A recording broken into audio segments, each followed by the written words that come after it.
We have our online talks. Now, coincidentally, along with the 400 years of the canonization of Saint Francis Xavier and Saint Ignatius of Loyola, there is another very special and important occasion that I would like to just touch upon as a lover of the Jesuits, and that is the Ignatian year. It's the 500 years that we celebrate, and we call it the Ignatian year. And this 500 years is about the inner conversion. So I'm sure you know Saint Ignatius of Loyola was shot, and then he was in bed, and then he had an interior conversion. And it's 500 years since that, and that ends on 31st July this year with the feast of Saint Ignatius of Loyola. So keeping the Ignatian year in mind and keeping the 400 years of the canonization of Saint Francis Xavier and Saint Ignatius of Loyola in mind, all this has coincided with our collaborative learning cafe. I would like to mention to you, besides our online and our offline talks that happen here, the Jesuits are also doing something very special to promote the Goan youth in their administrative services or the civil services. So in case you've heard of these various talks which have been conducted by Sir Tinu Disa, who is a retired Chief Secretary of Madhya Pradesh, which is quite a high post. He is all out of his way to help the Jesuits, and hence we have conducted different talks in various parishes across Goa, very specially to promote the Goan youth. And we want our Goan youth to take part in these admin and civil services. So these are some of the works that we do, and this evening we have a very special talk, and I will introduce the speaker in just a bit from now, though I'm sure you all know Reverend Father Ramiro. I will introduce him very specially just a while from now, but at the moment I would like to request the Superior of this house, Father Simon Fernandez, to say a few words.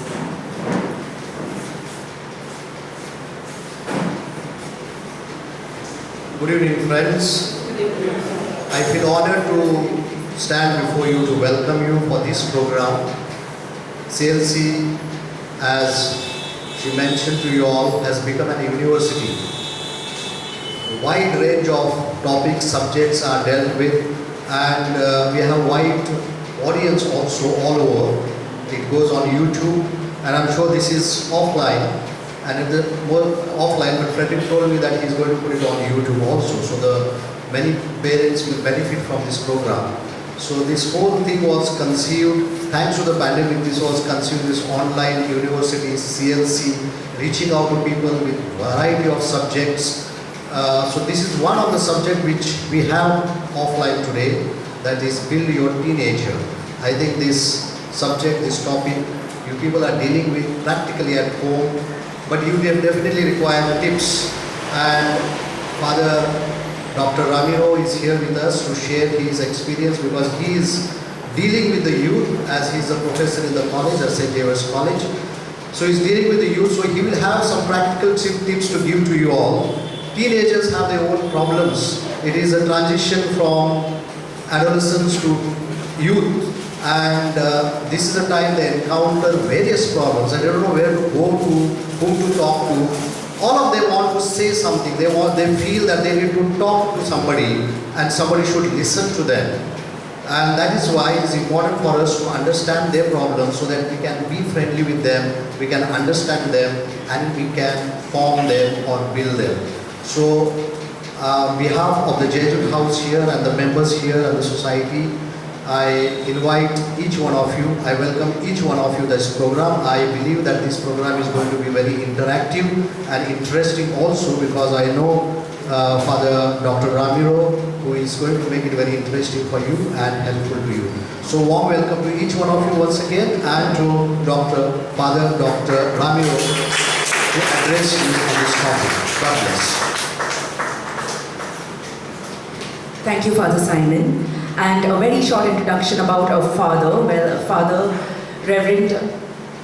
Dr. Ramiro Lewis, he has a doctorate in educational psychology and positive psychology, and he has been teaching psychology at St. Xavier's College for the last 8 years. That's a very short intro about him, because he's going to do all the talking. And the topic for this evening, as Father Simon mentioned, is Build Your Teenager. Right at the start, I would like to request a parent from our audience, Yvonne Arauj, to present a small token of love from all of us.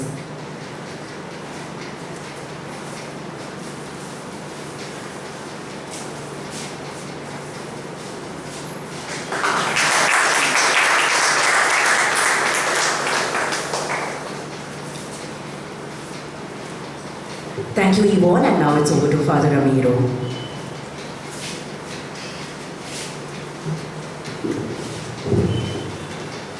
I was wondering if I could just speak without a mic. Yes. That would be better.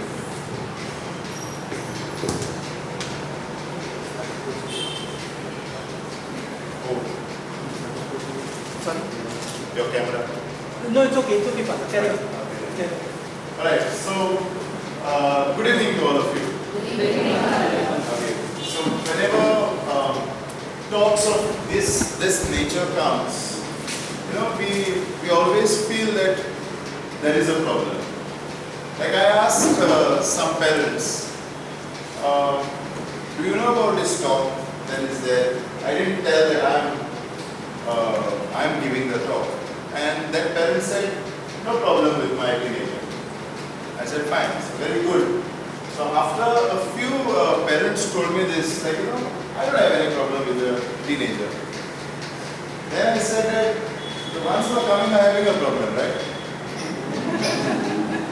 Huh? So is there a problem? Yes. Right, okay. Because when I saw the topic and when I saw the side points of the topic, I found it totally like a different type of very very diverse kind of topics which were clashing with each other. We are talking about build your teenager, and then finally we speak about emotions and all that. That's too vast. I teach child psychology, I teach adolescent psychology, and when students as teenagers, they are fuming, trying to tell me that my parents are not understanding me, I tell them one thing. I said to them that the day you were born, they became parents. So they don't have a degree in parenting. So hold on. So today let's see what are we considering our teenagers to be, because that is very important how we are going to approach this topic. Because if you think that your teenager is a problem, you are going to miss on life. Okay? You are going to miss on life. And I do not want families to miss on life trying to treat a teenager as if your own child is a sick person in the house. You will find a lot of clashes and all, and that's why what I did in this presentation and what I'm going to talk to you is about understanding the teenager. Because that is very important today, especially today. Understanding a teenager. A teenager cannot be put in a box. You can't say that as a teen you need to be this way, this way, this way.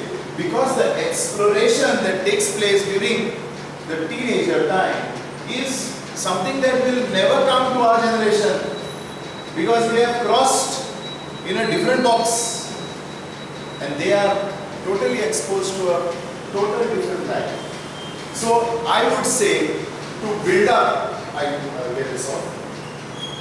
To build up your teenager, let's talk about this. So what I would like to have, the approach that I would like to have, and I would like to inculcate that in you also, is a very positive outlook. So get off from this thing of this idea that my teenager has got a problem. Difficult, no? Huh? Right? Okay. So let's learn something about teenagers. Right? So now we come to the age of change. There are these changes that are happening in a teenager, that first of all the teenager himself is confused at what is happening around. And these changes are always happening throughout life.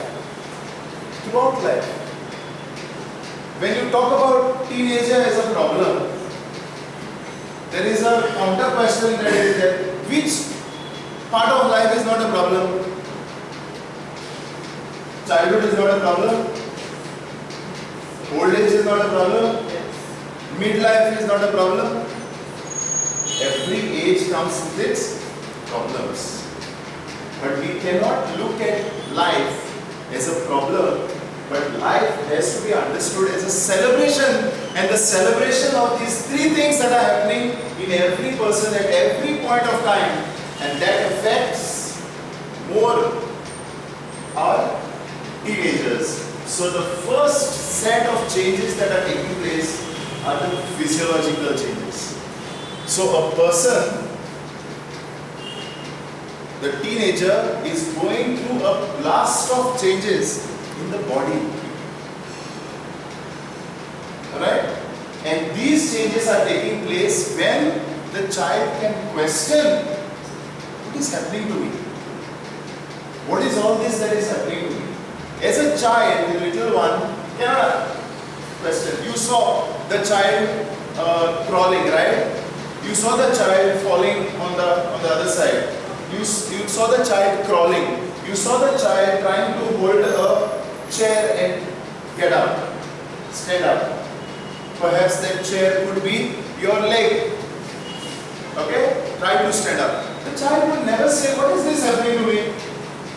Because the language is not yet developed. Now the child is questioning. That's good. The child is questioning as to what is happening to me. So many physiological changes. And when we talk about physiological changes, it is not just what you can see. Physiological changes is the entire hormonal changes that are taking place. Something that was never experienced by a teenager before. As soon as puberty gets in, we have every change that is taking place. And if you thought that as a child you could control the child even with their emotions, it doesn't happen at this time. So what approach we can take, that we are going to speak. But right now, let us try to understand and accept that physiological changes are taking place. The whole body is changing to be a not yet adult and not a child anymore. Not yet an adult and not a child anymore. So that's the change that the teenager is fighting with. The second is the cognitive changes. The brain is getting developed, not yet developed. That is why many of the things which you as a developed brain is saying, the child cannot process. The child cannot process. The teenager cannot process consequences. That is why you are trying to tell them, don't do this, and the child is retaliating. Why not? Have you tried? Correct? Is it making sense? Okay? So, cognitive changes, the thinking pattern, the reasoning, the understanding is taking place over here. Cognitive changes. And the third one is socio-emotional changes. As a teenager, the child is not only exposed to you, the child is exposed to so many people and so many other parents the child is keeping on, comparing what their parents are doing, how their parents are tackling the same issue that I am having. So, social-emotional changes. So, social changes are taking place and emotional changes are taking place. So many upheavals. And in this, you have your teenager. And that is why a very renowned psychologist, whose name was Stanley Hall, called the phase of adolescence or teenager as a storm and stress phase of life. Got it? Understood? So the storm and stress, that means there's so much that they are going through that you cannot understand the cyclone within them. They want to tell you things that you may not even be able to understand and grasp and give answers to. So teenagers are the ones that because they cannot understand what is going on. This understanding you will get. See, today you will realize how many back answers you gave to your parents. Right or wrong? Okay? So today when they are in turn giving you, so try to understand this. So I am trying to present to you what a teenager is. The judgment I am not going to give. Judgment is up to you. So now let us see what is happening to the teenager. What is their plan of action? How are they planning their life? What are all those things that are coming? And these are the things that I have picked up all these days when I was talking to teenagers. What is it that you are doing? And I mean, I have summed up or I have put down a few points that teenagers are grappling with. What are they doing? They are adjusting to changes. They are adjusting to changes. There are so many changes that are taking place within the body. You know how difficult it is for a girl and a boy to understand the physical changes in the body? For us it is very easy because it comes as a text. Okay, at this age this happens, at that age that happens. But they are going through that entire change in the body. It is stressful for them. Kids are very no, science are. So that is the point. That there is a lot that is happening within the body and the child is trying to adjust to the new changes that are taking place. The first thing is adjusting to changes. The child suddenly gets a chance to make decisions. Suddenly there is a point where people are asking you, what do you want to take as a subject for you? Right? Teenagers? Yes. A lot of decisions. Who are my friends? With whom will I roam around? What is the the whole social compass is now redirected by you, by the child alone. Before, what is to happen? You would take your child and keep them, you play with these people. Enough. Now they are choosing.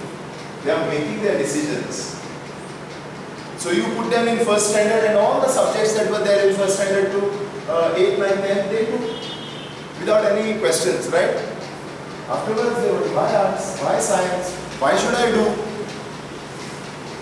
Just because my mother did not become a doctor, why should I be a doctor? They are making decisions. They are questioning. Okay? Then, academics. There is so much that is happening in the academics at this time. See, and remember this, all these things are happening when there are still hormonal changes that are taking place. So they will get cranky, they will do a lot of things, even to the point of suicide.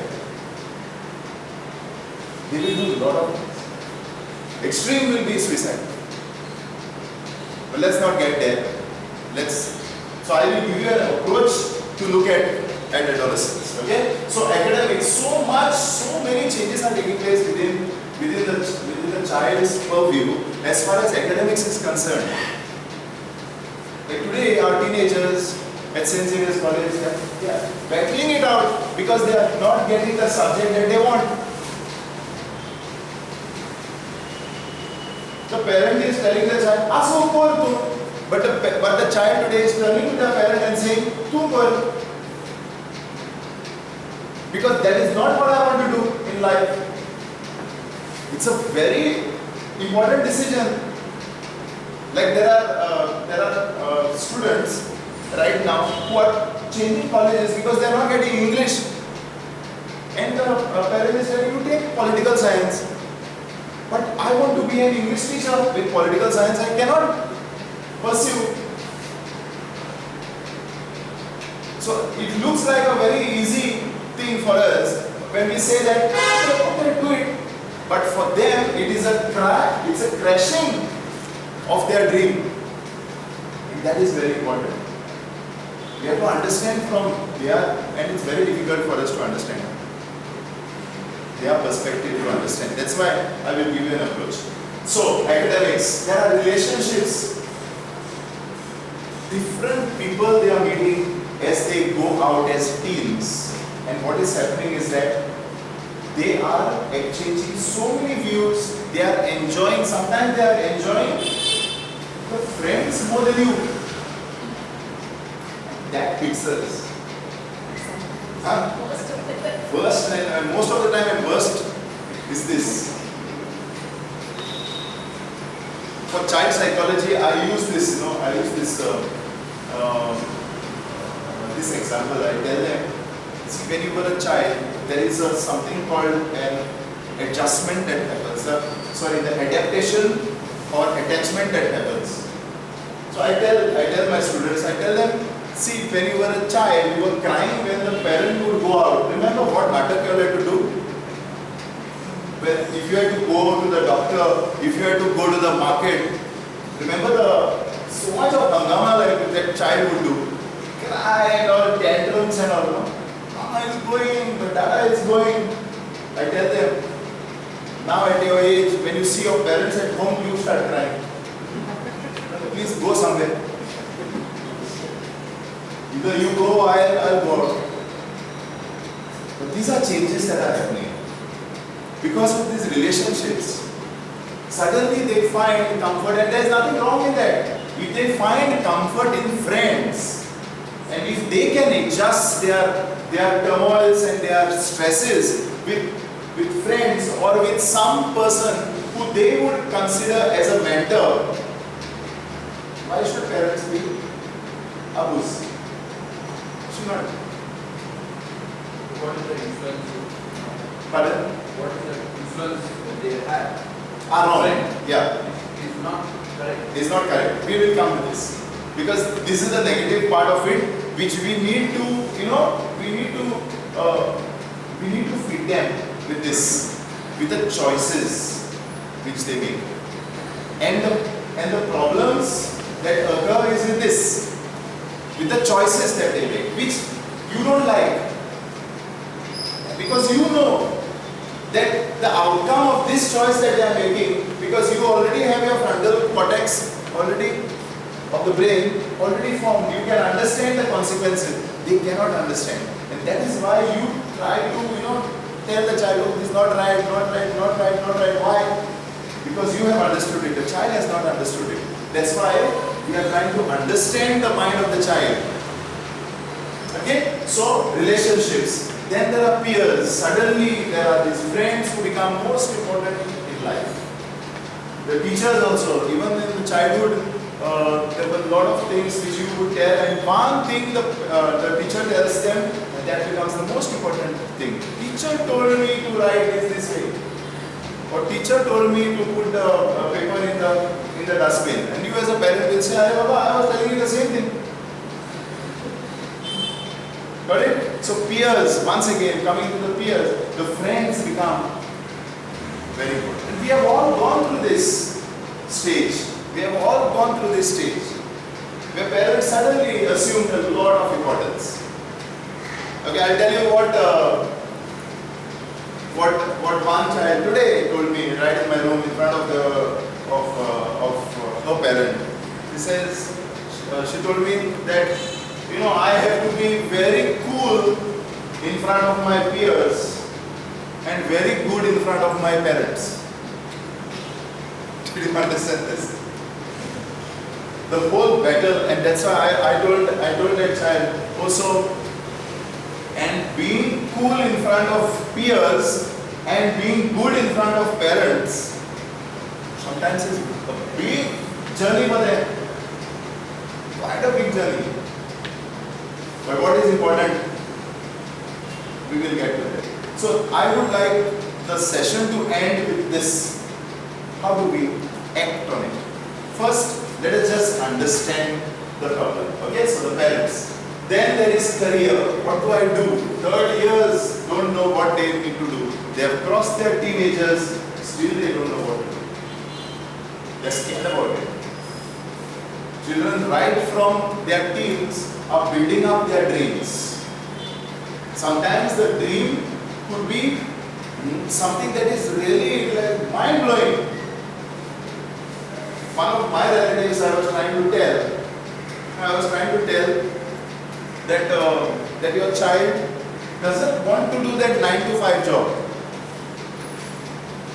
And the parent was hell-bent. No, government job, 9 to 5 job. Okay, that office thing. And I was trying to tell this one is thinking different. So around 10 years back, around 10 to 12 years back, I was trying to tell the mother. Today that child has gone so ahead that he was once working with Google and he changed. When you type Google, you get those different caricatures. He did it. This boy. This the mother did not understand. And I tell you, the child that is there in your house is an adult mom. They can do anything. They are a blast of ideas. The problem is that we can't understand. To the extent to which they can grapple. Because the entire market is what they are experiencing. The world that they are experiencing, not a world that we have experienced. And there lies the problem with the parent-child relationship. Remember one thing, the teenagers who are there in your house now, never think that they are not going to have problems when they become parents, they are teenagers. And saluts. It's the norm of life. Always. Okay? So, career, health, personality, sexuality and orientation. Here I would like to say something very important. And now things are getting a little more and more open and I don't know whether it is open or closure of mind. But there is this that is happening. We can't stop this. We become like horses, like wolves. They want to explore their sexuality. They want to tell you what they are attracted to. You will dare not listen to that. You will you will dare to hear that. But this is happening to them. Because they are meeting people who are of various orientations. Okay? So this is the reality. Now how do we respond to this? How do we respond to this? How do you respond to your team? Let's take a few pointers and then I will get into a discussion with you. Okay? First, whenever as a parent, you approach your child and the child says something to you, please don't take it personally. The problem is that we take everything to our heart. Try to understand all that they are going through and think of it as maybe an explosion of Usani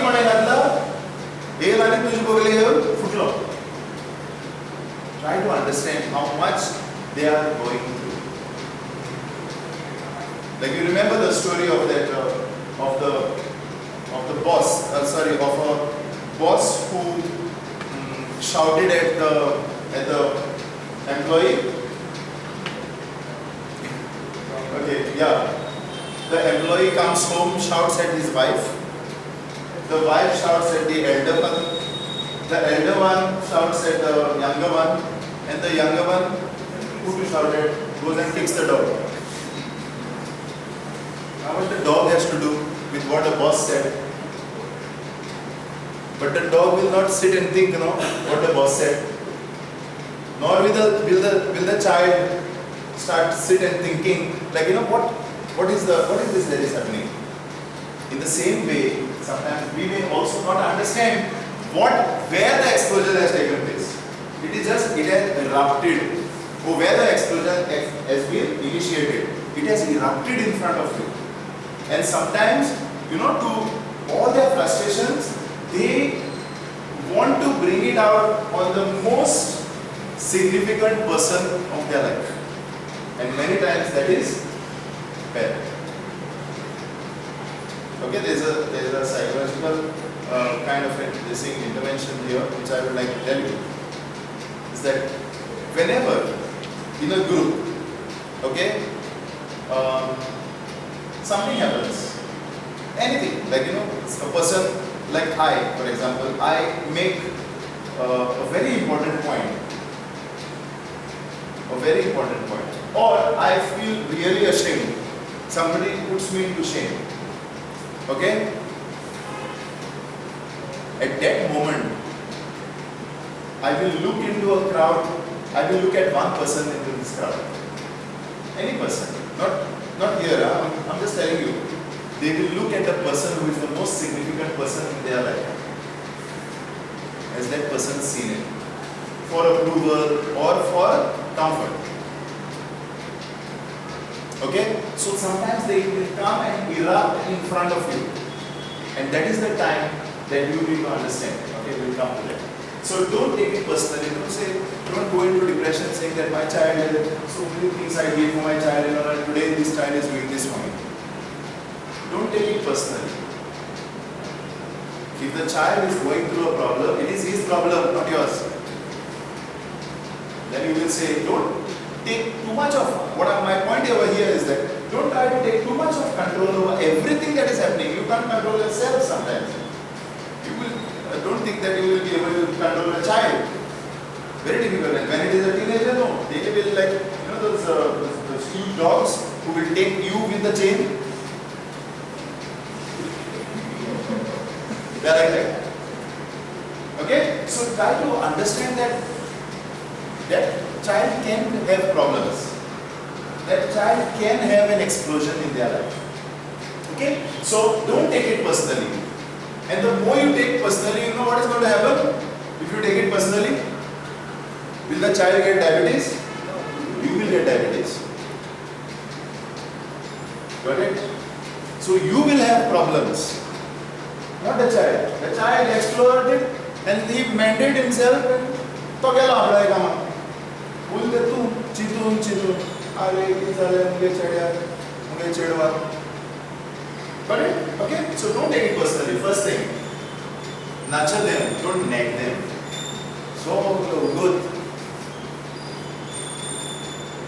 One day a child just broke in front of me and she said, Father, never did I find a word coming from my father which comforted me. But I could just imagine, like, as soon as I enter my house, something or the other. You have not kept your clothes here properly, and this and all that stuff. Never. I am searching for a kind word from my father. Got it? So your child is growing. Remember, it's not grown, not an adult. Teen. Still a teen. And why are they formed as they are in a kind of a phase of transition. There are few phases of transition, and then this transition is one of the greatest of all, because it is happening. This transition is happening in front of you. Who have gone through this transition and you are well settled in your way of thought.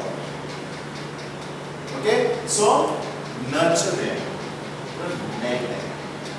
All the time telling, sometimes you even need to tell things in a different way. You need to speak to them. We will come to them.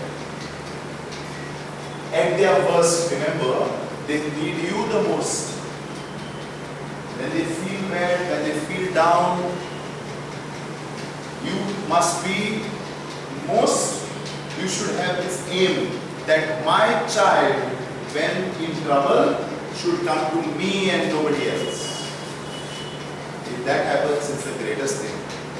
But for that, a lot of homework is there right from childhood. You cannot start in teenager. Today you cannot go and say, come on now, I'm for you. Today this won't happen. Okay? It's a gradual process. I tell you something that happened when we were in college. I was in college, and that time there was a situation that happened in the girl's life, where we blunder from the girl's side, and this child, we came to know, the friend circle, we came to know that that this happened. So teenager, okay? So that time we were 17, 18 in our college time. So this happened, and now we are waiting to meet this girl. We are waiting to meet this girl. We are waiting. Pakani meeting kya hai? College. And we are waiting. No patta of this. So during recess she came. Okay. Then we spoke, and then we were talking. She was not talking anything, and she was like sobbing, and this is like the worst thing. And suddenly she comes to know that the parents have come to know about this. Okay. Now the child is saying, I'm not going home. We are trying to tell her, where will you go? You want to stay somewhere with another friend? We will go and explain. No, I will look into it.